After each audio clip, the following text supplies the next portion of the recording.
Sempre considerei a Quaresma um período normal do calendário religioso, apesar de minha família seguir algumas tradições antigas. Este ano, no entanto, algo mudou.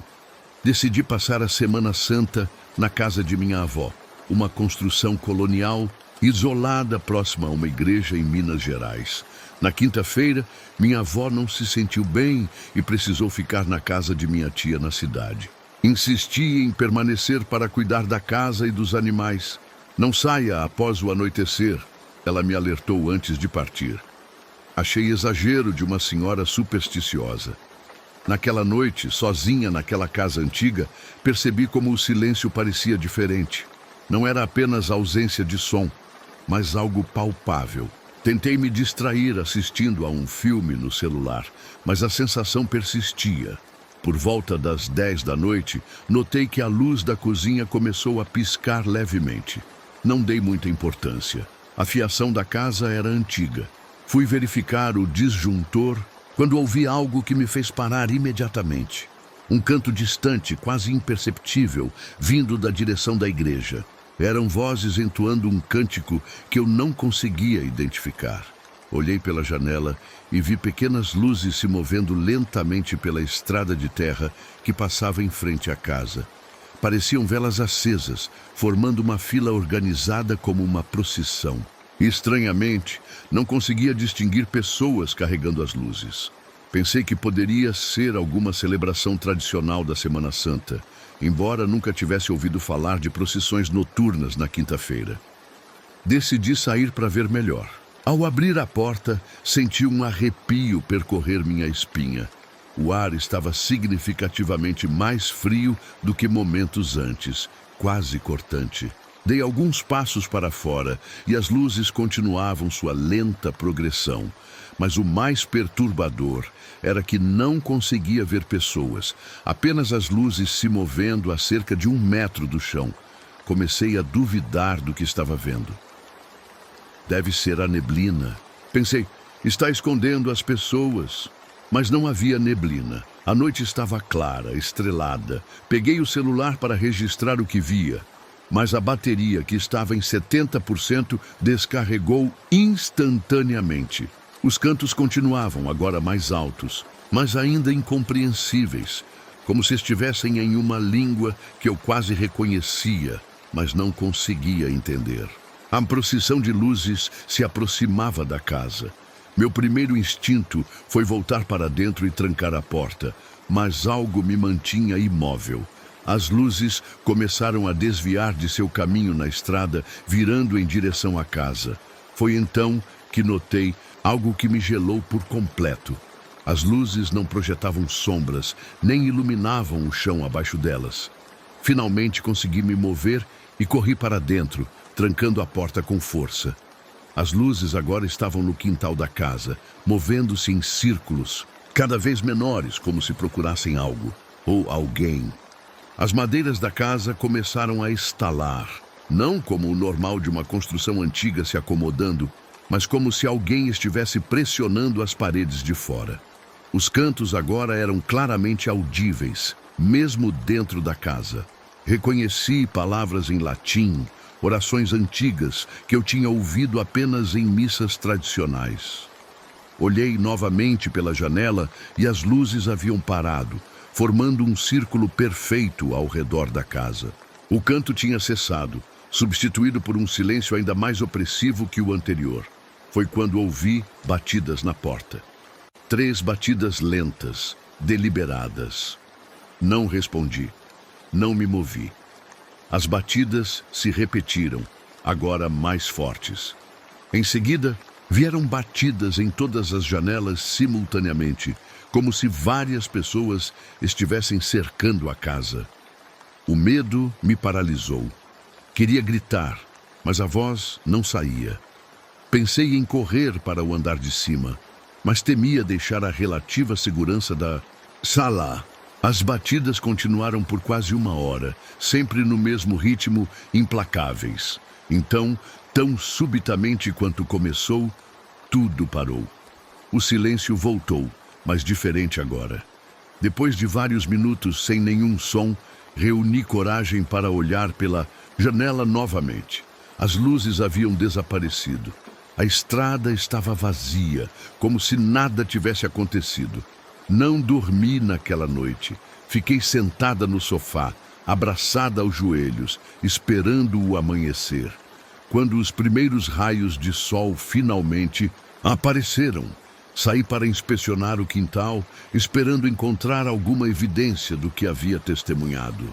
Não havia nada, nenhuma marca, nenhum vestígio, exceto por uma coisa, um círculo perfeito de cinzas ao redor da casa, exatamente onde as luzes haviam parado. Quando minha avó retornou, contei o que havia acontecido. Ela não pareceu surpresa. Foi por isso que pedi para você não ficar, disse ela simplesmente. Eles vêm todos os anos durante a quaresma.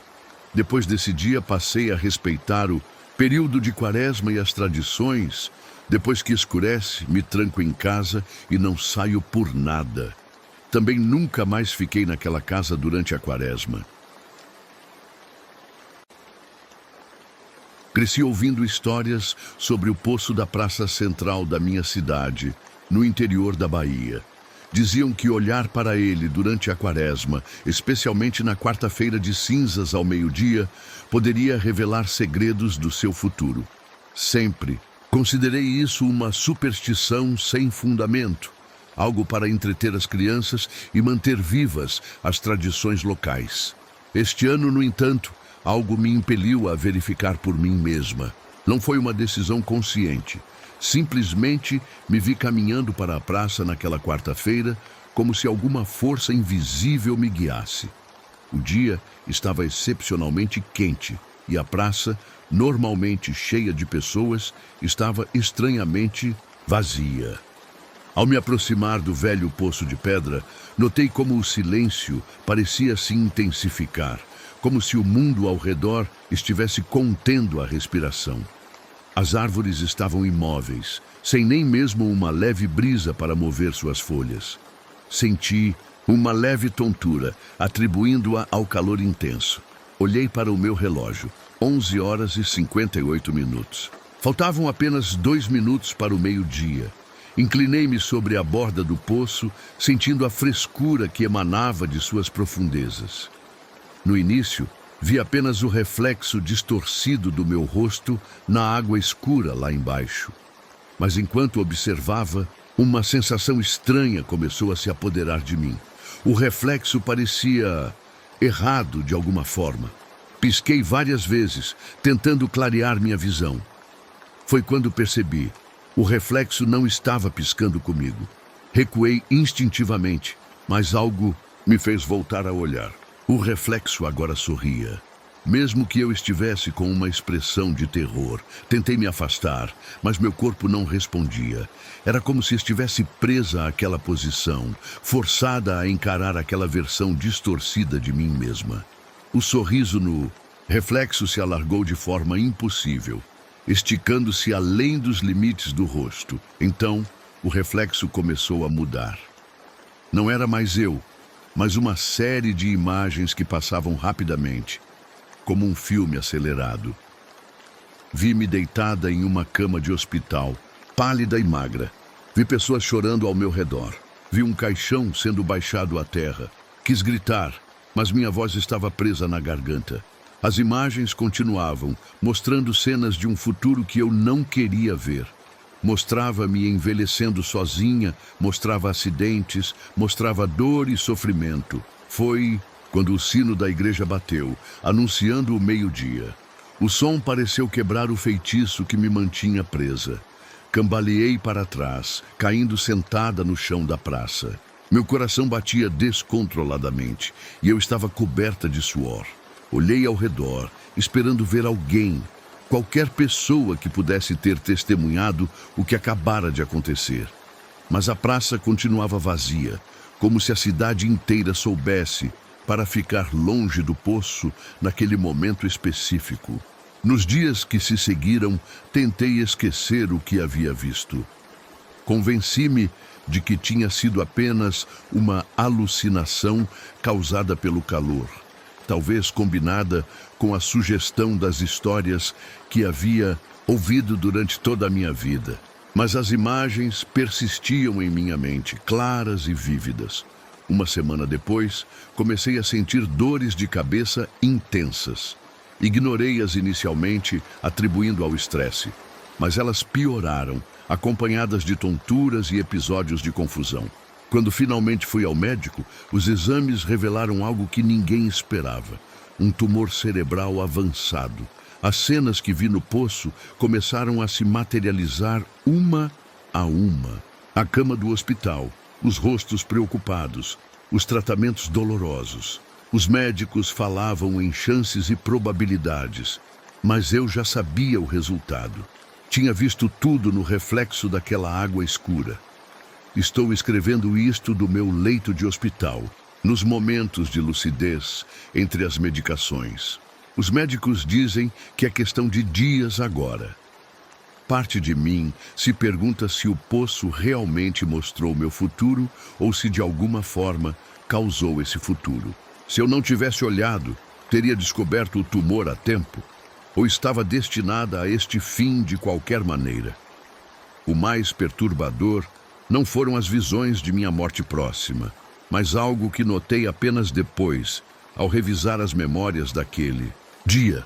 No reflexo transformado em todas aquelas cenas terríveis de meu futuro, havia sempre uma figura observando nas sombras. Uma silhueta escura que nunca se revelava completamente, mas que estava presente em cada momento de sofrimento. E agora, nas noites mais silenciosas deste hospital, quando as luzes estão baixas e os corredores vazios, percebo uma sombra no canto do quarto, imóvel, silenciosa, apenas observando. Para qualquer um que leia isto, algumas coisas não devem ser conhecidas antes do tempo, e algumas entidades só precisam de um convite, de um olhar curioso, para encontrar um caminho até você.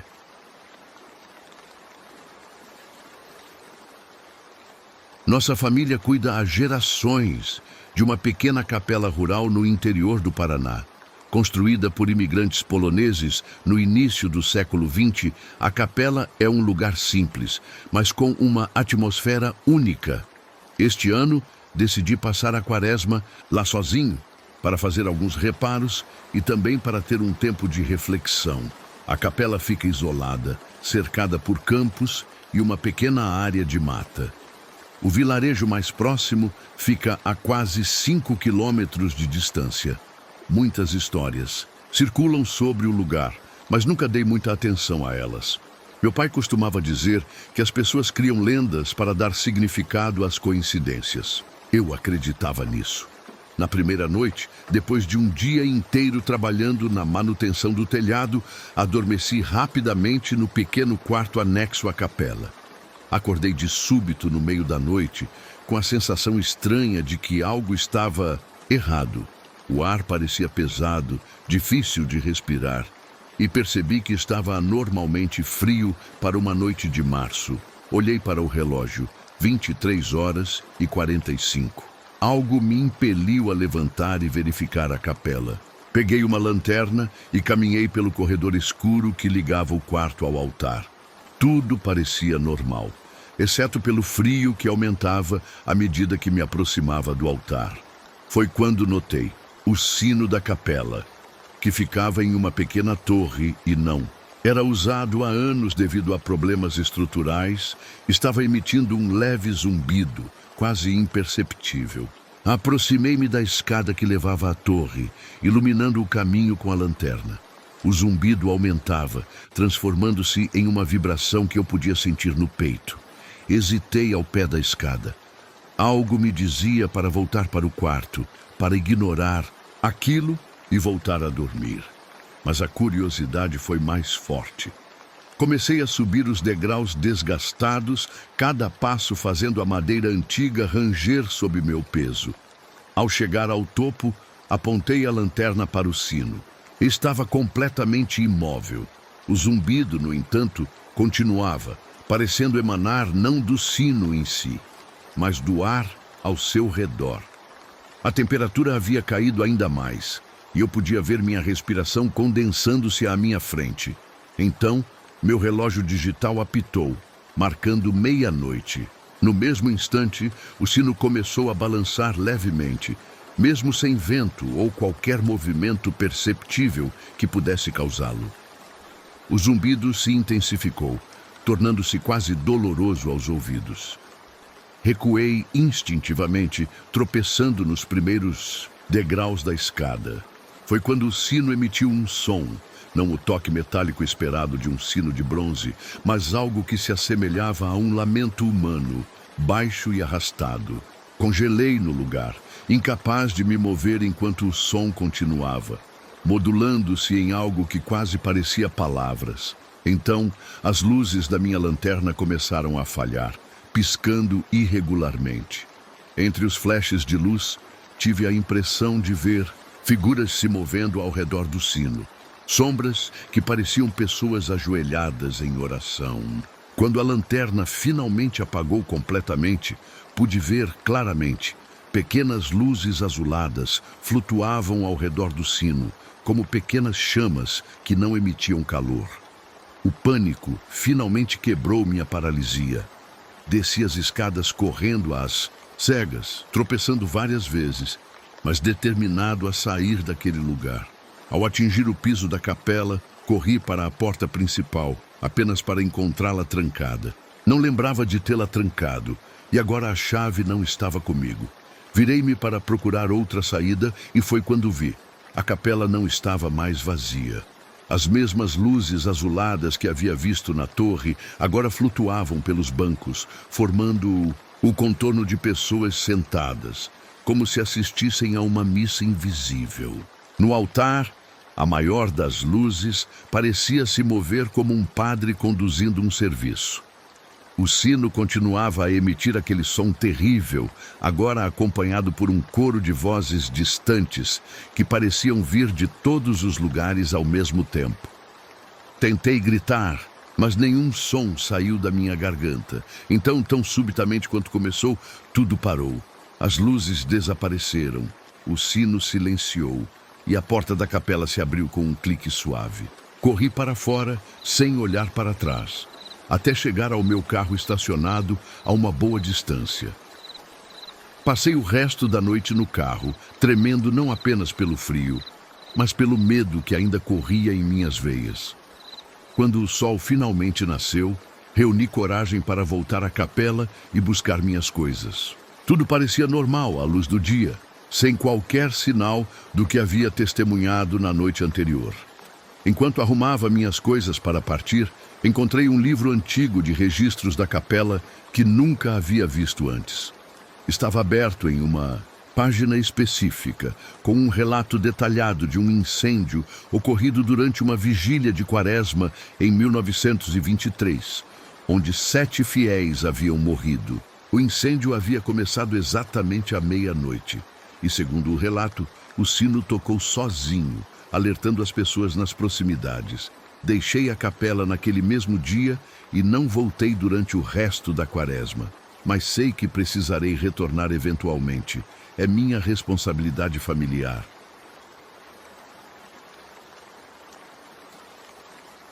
Se você gostou desses relatos, não se esqueça de se inscrever e deixar sua opinião nos comentários. O que você faria no lugar dessas pessoas? Qual dos relatos mais te deu medo? Deixe sua sugestão de que tipo de relatos você gostaria de ouvir no próximo vídeo e até os próximos relatos.